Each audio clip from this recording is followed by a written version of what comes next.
자 보세요. 자 현재 KBS 국부장 주요 간부 이 75명. 제가 이제 중요하다고 생각하는 간부들.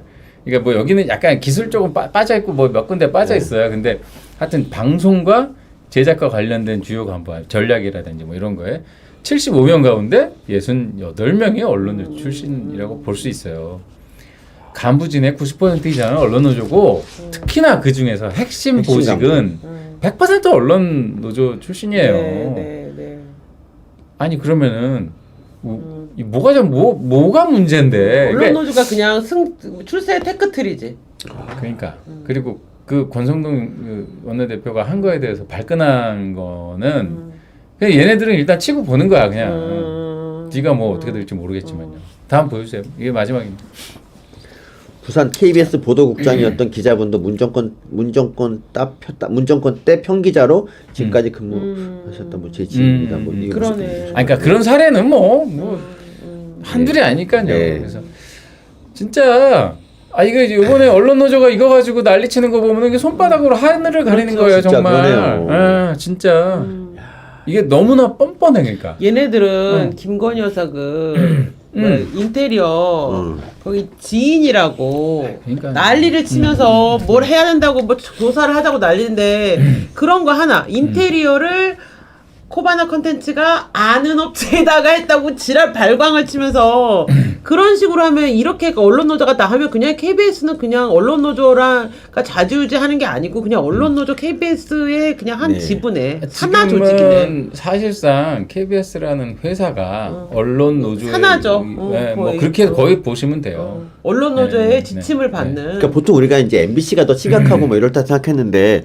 KBS를 지금 이렇게까지 심각한지 몰랐습니다. 기자님 아니었으면 정말 모를 뻔했습니다. 그러니까 MBC가 워낙 뭐 눈에 띄는 일을 많이 해가지고 이 KBS가 어떤지 잘 모르실 텐데, 그러니까 겉으로 드러나는. 근데 보도가 그런 건 있어요. 제가 보기에 보도에서 진짜 노골적이냐, 누가 더 얼마나 노골적이냐라고 할 때 제가 보기에도 MBC가 좀 심하게 노골적이긴 합니다. MBC는 지금 TBS랑 크게 구분이 안 가요. 근데 KBS도 큰 차이 안 난다는 거. KBS는 약간 KBS 연합뉴스 YTN이 조금 비슷한 느낌이 있고 MBC는 TBS랑 상태가 똑같아요 지금. 그러니까 비슷한데 좀. 자, 이런 블랙리스트라는 거를 이제 만들고 게시해가지고 어떤 정치적 견해나 어떤 세계관이 좀 다른 사람들을 이런 식으로 몰아세워서 이렇게 협박하고 겁박하고 실질적으로 그 사람들을 인사로 이제 조지고 징계하고 뭐 이런 식으로 만들었던 이런 어떤 만행. 그러니까 그리고 정말 놀라운 게 그겁니다. 그 당시에 이제 뭐 조윤선 장관한테 블랙리스트 막 청문회 때 블랙리스트 그 난리를 치면서 블랙리스트가 범죄라고 막 했던 놈들이 그 세력이 이렇게 지금 블랙리스트를 가지고 자기 이렇게 인사를 막 전행하고 이랬다는 게 정말 믿어지지가 않네요. 아니 근데 제가 보세요. 프랑스 혁명의 결과는 어떻게 됩니까?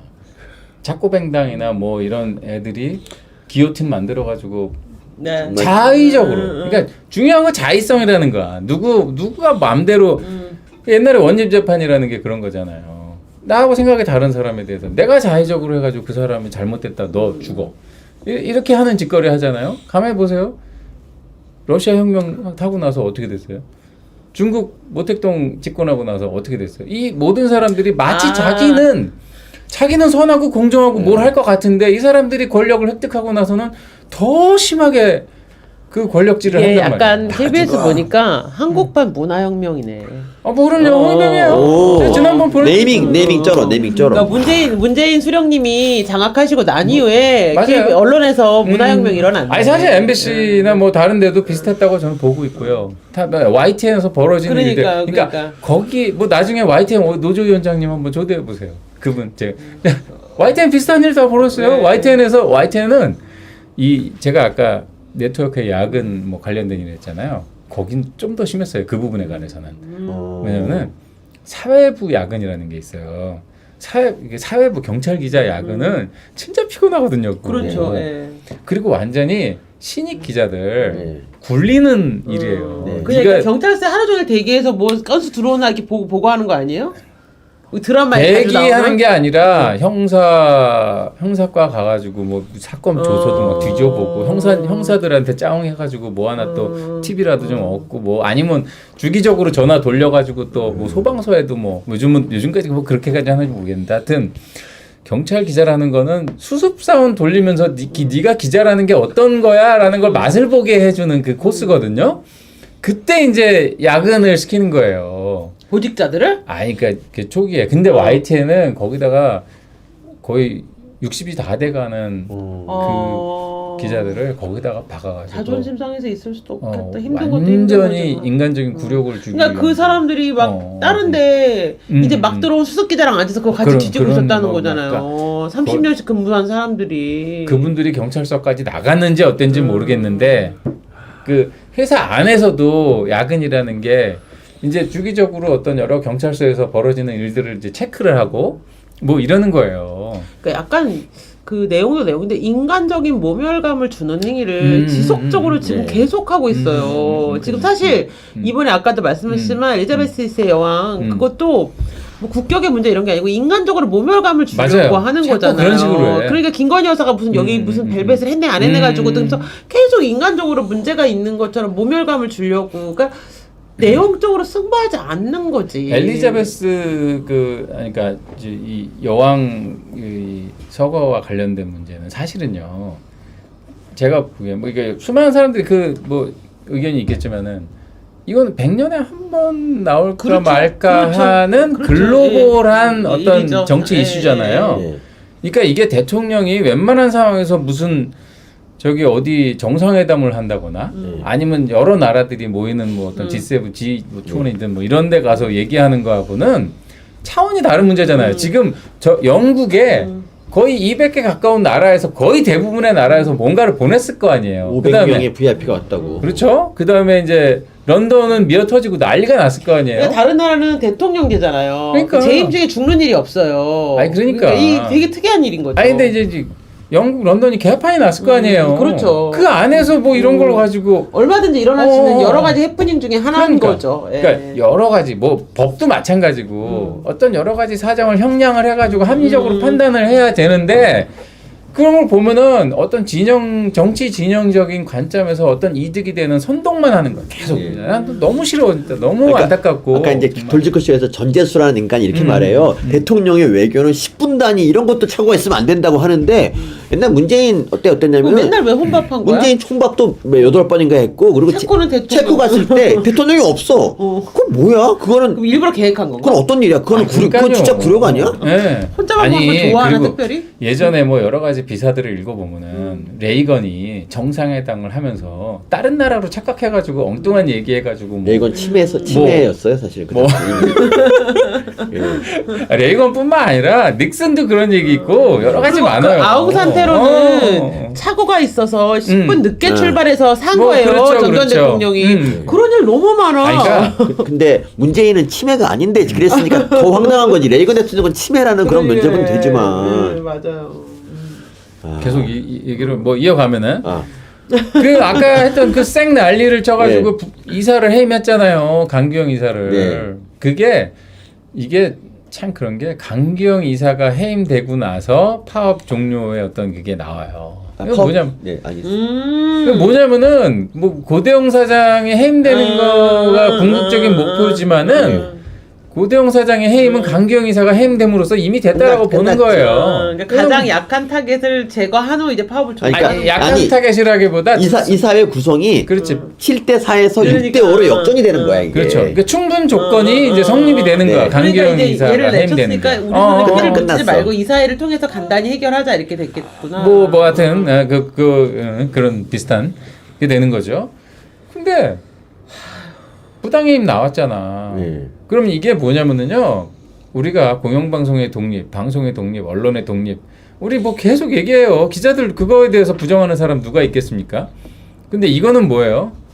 언론인, 공영방송 종사자가 스스로 공영방송의 독립을 망가뜨리는 거죠. 맞습니다.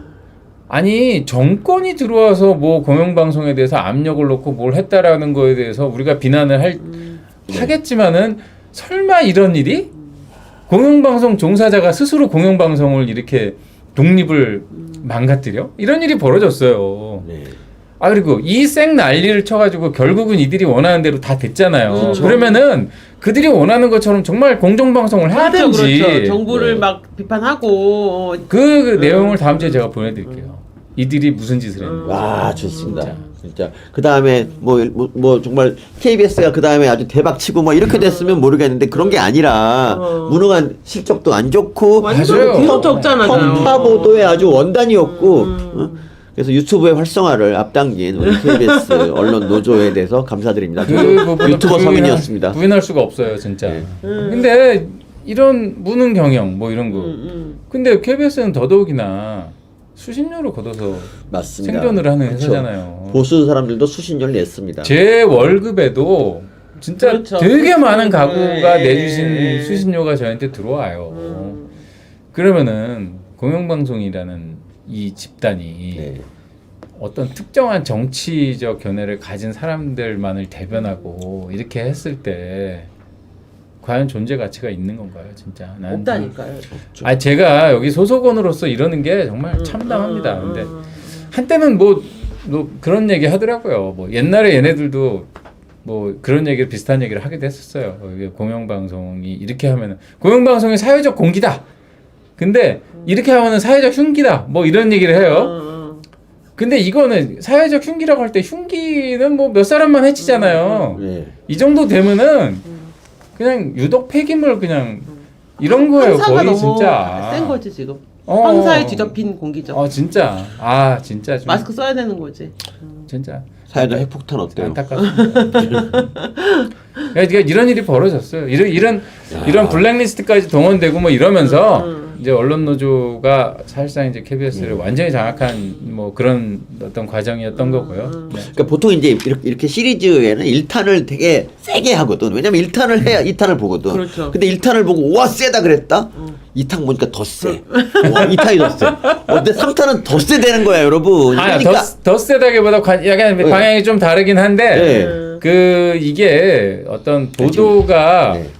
보도가 편향적이다 아니다 이런 거를 볼 때는 네. 특정한 보도 하나만을 보면은 그거를 명확하게 집어내기 어려울지도 몰라요. 네. 근데 저희가 이제 작년 10월부터 네. 모니터링을 하는데 모니터링을 할 때 나름 어떤 좀 시스템을 이용해 가지고 어떤 그 보도 내용의 네. 어떤 주제별, 이슈별 이런 것들을 추적하면서 이렇게 모니터링을 했었거든요.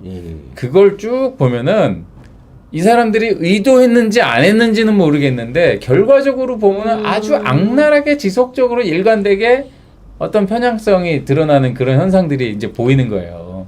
이걸 가지고 뭐 빅데이터라고 얘기를 할 수는 없지만 여러 자료들이 모임으로써 우리가 그냥 단순한 하나의 기사로서 알 수 없는 그런 황당한 어떤 현상들이 보이는데 그것들을 제가 이제 몇 가지 소개해 드리겠다는 겁니다. 네, 아니 저 유튜브로서 이제 다음 시청자 낚으려고 지금 더 센 게 온다 이렇게 말씀하셨는데 이분 너무 이게 올바르신 분이에요. 너무 정론직이야. 재밌을 수 있어요. 너무 네. 저널리즘에 지금 입각해 있어. 아니, 그거 어쩔 수 없어요. 균형 그거에 발전이 대해서 뭐라고 그러니까 하지 마세요. 부역자가 된 거야. 아 맞다.